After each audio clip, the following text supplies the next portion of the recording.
Friends welcome to another new video. তো last কয়েকদিন ধরে যে গরমটা আমাদের ওয়েস্ট বেঙ্গলের বিভিন্ন জেলা জুড়ে পড়তে শুরু করেছে, এই গরমের উপর ভিত্তি করে আমরা লাস্ট ইয়ারও দেখেছিলাম যে গরমের ছুটি নিয়ে একাধিক বক্তব্য চলে এসেছিল এবং গরমের ছুটি কিন্তু এগিয়ে আনা হয়েছিল। আর এবছর গরমের ছুটির সাথে সাথে রয়েছে কিন্তু দোসর লোকসভা ইলেকশন 2024। আর তার উপর ভিত্তি করে গরমের ছুটি নিয়ে চলে এলো আরও কতগুলো নতুন আপডেট, কতগুলো নতুন নোটিশ। গরমের ছুটি স্কুল কলেজ ইউনিভার্সিটিতে কি পজিশনে রয়েছে সেটা ডিসকাস করবো। এর সাথে সাথে লোকসভা ইলেকশন নিয়ে কি বলা হচ্ছে আপাতত আপনাদের সাথে ডিসকাস করতে চলে এলাম। সুতরাং যারা নতুন আছেন এই চ্যানেলে অবশ্যই চ্যানেলটিকে সাবস্ক্রাইব করে পাঁচটা বেল আইকনটি ক্লিক করে দেবেন যাতে সব তথ্যগুলো আপনার টাইম টু টাইম এখান থেকে পেয়ে যান। তো একদম প্রথমে যেটা আমি আপনাদেরকে শেয়ার করতে চলেছি সেটা হচ্ছে যে আমাদের West Bengal board of secondary এডুকেশনের পক্ষ থেকে সর্বপ্রথম আমরা দেখেছি যে গরমের ছুটি নিয়ে কিন্তু বিজ্ঞপ্তি চলে এসেছিল, যেখানে লোকসভা ইলেকশনের পাশাপাশি একটু আপনাদের যদি আমি স্মরণ করিয়ে দিই তাহলে 16 এপ্রিল থেকে 20 এপ্রিল পর্যন্ত 5 দিন ছুটি ছিল কোচবিহার, আলিপুরদুয়ার, জলপাইগুড়ি। এগুলো হচ্ছে ফার্স্ট ফেজ ইলেকশনের জন্য, যেটা 19 এপ্রিল হওয়ার কথা রয়েছে। সেই জন্য এই জায়গাগুলোতে ইলেকশনের জন্য ছুটি থাকছিল। এর সাথে সাথে আমরা দেখতে পাচ্ছি যে 24 এপ্রিল থেকে 27 এপ্রিল দার্জিলিং, কালিম্পং, উত্তর দিনাজপুর, দক্ষিণ দিনাজপুর এবং সেকেন্ড ফেজ ইলেকশনের জন্য এই জায়গাগুলোতে ছুটি থাকছিল। তার মধ্যে এই 24 তারিখের পরবর্তীতে আমরা দেখতে পাচ্ছি যে সামার ভ্যাকেশন পড়ে যাচ্ছিল এর সাথে সাথেই, অর্থাৎ লোকসভা ইলেকশনের সাথে সাথে গরমের ছুটি।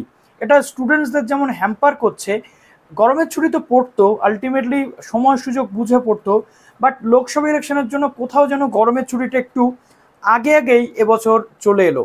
যদিও গরমটাও পড়ছে সেটাও দেখতে হবে, কিন্তু পড়াশোনাটার দিকেও কিন্তু খেয়াল রাখতে হবে স্টুডেন্টসদের সাথে সাথে শিক্ষা দপ্তরের। আমরা দেখতে পাচ্ছি যে 6 মে থেকে 2 জুন গরমের ছুটি দেওয়া হয়েছে, 22 দিনের একটা গরমের ছুটি দেওয়া হয়েছে। সুতরাং এই গরমের ছুটিতে স্টুডেন্টসদের বাড়িতে কিন্তু যথেষ্ট পড়াশোনা করতে হবে, না হলে কিন্তু পরবর্তী ক্ষেত্রে যারা বিশেষ করে মাধ্যমিক বা উচ্চ মাধ্যমিক দেবে তাদের কিন্তু প্রবলেম হয়ে যাবে। আর উচ্চ মাধ্যমিকদের তো সিলেবাসটাও নতুন হয়ে গেছে। এবার আমরা যদি দেখি একটু আলোকপাত করি তাহলে আমরা দেখব যে গরমের ছুটির এই আপডেটের মধ্যে একটা রয়েছে প্রাইমারি বোর্ডের একটা আপডেট, যেটা প্রাইমারি বোর্ডেও কিন্তু গরমের ছুটি পড়তে চলেছে 6 মে থেকে 2 জুনের মধ্যে। ডিস্ট্রিক্ট ওয়াইজ কিন্তু ভাগ করে ছুটি দেওয়া হয়েছে, যেটা কিন্তু লোকসভা ভোটের জন্য 16 এপ্রিল থেকে 20 এপ্রিল যেটা রয়েছে কুচবিহার বা আলিপুরদুয়ার যেমন রয়েছে 19 তারিখ, 24 থেকে 27 পর্যন্ত। তেমনি এই হাই স্কুলের মতো প্রাইমারি স্কুলগুলোতেও দার্জিলিং, কালিম্পং, উত্তর দিনাজপুর, দক্ষিণ দিনাজপুরে কিন্তু সেকেন্ড ফেজ যেটা 26 তারিখ হতে চলেছে সেই ইলেকশনের জন্য ছুটি থাকছে।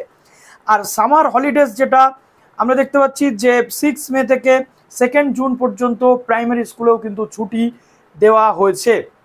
এখান থেকে আমরা দেখতে পাচ্ছি মোটামুটি রাজ্যের বেশিরভাগ স্কুলগুলোতে ছুটি কিন্তু থাকবে। প্রাইভেট স্কুলগুলোতে কী হবে সেটা বলা যাচ্ছে না। এবার সবচেয়ে ইম্পর্ট্যান্ট পার্ট যেটা আমরা দেখতে পাচ্ছি যে রাজ্যের মাদ্রাসা বোর্ডের আন্ডারে যে স্কুলগুলো বা মাদ্রাসা বোর্ডের আন্ডারে যে মাদ্রাসাগুলো রয়েছে সেখানে 16 থেকে 20 এপ্রিল 5 দিনের একটা ছুটি দেওয়া হচ্ছে কোচবিহার, আলিপুরদুয়ার, জলপাইগুড়ি এই ইলেকশনের জন্য। 24 থেকে 27 তারিখের মধ্যে ছুটি দেওয়া হচ্ছে দার্জিলিং, উত্তর দিনাজপুর, দক্ষিণ দিনাজপুর সেকেন্ড ফেজ ইলেকশনের জন্য। এবং এখানে আমরা দেখতে পাচ্ছি মাদ্রাসা বোর্ডের পক্ষ থেকে কোনো গরমের ছুটি বা গ্রীষ্ম বিকাশের কিন্তু কোনো রকম সম্ভাবনা এখনই দেখা যাচ্ছে না। এর জন্য আমাদের আর কয়েকটা দিন অপেক্ষা করতে হবে। তবে হ্যাঁ, মাদ্রাসা বোর্ডও কিন্তু গরমের ছুটি দেয়।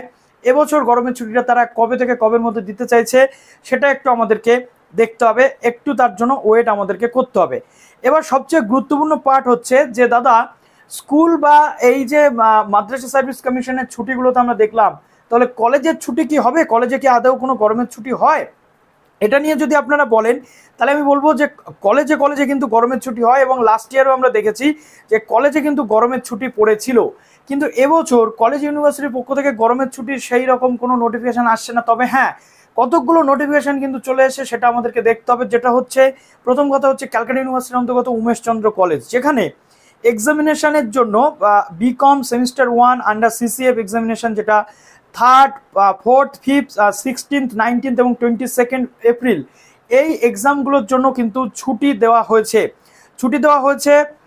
মোটামুটি আমরা দেখতে পাচ্ছি যে 3, 4, 5, 16, 19 এবং 22-24 এপ্রিল পর্যন্ত 22 এপ্রিল পর্যন্ত ছুটি কিন্তু থাকছে এক্সামের জন্য। এর মধ্যে আবার চলে এসছে ক্যালকাটা ইউনিভার্সিটির এক্সাম পিছানোর নোটিফিকেশান। তো এই ছুটিগুলো থাকবে কিনা সেটা আমাদেরকে দেখতে হবে। তার আগে আপনাদের আরেকটা আমি তথ্য দিতে চাইবো, যেটা হচ্ছে যে একটা খুব দুরন্ত আপডেট আমরা দেখতে পেয়েছিলাম, যে আপডেটটা কিন্তু হলিডে লিস্ট নিয়ে। কলেজের হলিডে লিস্ট রয়েছে, যেটা কলেজ ইউনিভার্সিটি, যেটা কল্যাণ ইউনিভার্সিটি, বর্ধমান ইউনিভার্সিটি বা WBSU বা বিভিন্ন ইউনিভার্সিটিতে গরমের ছুটি, এর আন্ডারে কলেজগুলোতে গরমের ছুটি পড়বে কিনা আপনাদের মনে প্রশ্ন থাকতেই পারে। এখানে যে হলিডে লিস্টগুলো রয়েছে তার মধ্যে কিন্তু গরমের ছুটির একটা জায়গা রয়েছে, যেটা আমরা দেখতে পাচ্ছি যে সামার রেসেস, যেটা 16ই মে থেকে 30শে জুন পর্যন্ত গরমের ছুটির একটা বক্তব্য উঠে আসছে। এখন অফিসিয়াল বক্তব্য যখনই আসবে গরমের ছুটি রিলেটেড পার্টিকুলার কোনো নোটিফিকেশন, তখনই আমি আপনাদের সঙ্গে ভিডিও শেয়ার করব অবশ্যই। কিন্তু হ্যাঁ, আপাতত কিন্তু এরকম একটা সম্ভাবনা দেখা যাচ্ছে যে 16ই মে থেকে 30শে জুন পর্যন্ত একটা গরমের ছুটি পড়তে পারে রাজ্যের বিভিন্ন যে কলেজ ইউনিভার্সিটি রয়েছে সেই ইউনিভার্সিটি এবং কলেজগুলোতে। তবে হ্যাঁ, আমরা দেখেছি গরমের ছুটি পড়লেও অনলাইনে কিন্তু ক্লাসের ব্যবস্থা থাকে মোটামুটি বেশিরভাগ কলেজ এবং ইউনিভার্সিটিতে, যাতে স্টুডেন্টসদের সিলেবাসটা অন্তত কভার আপ করানো যায়।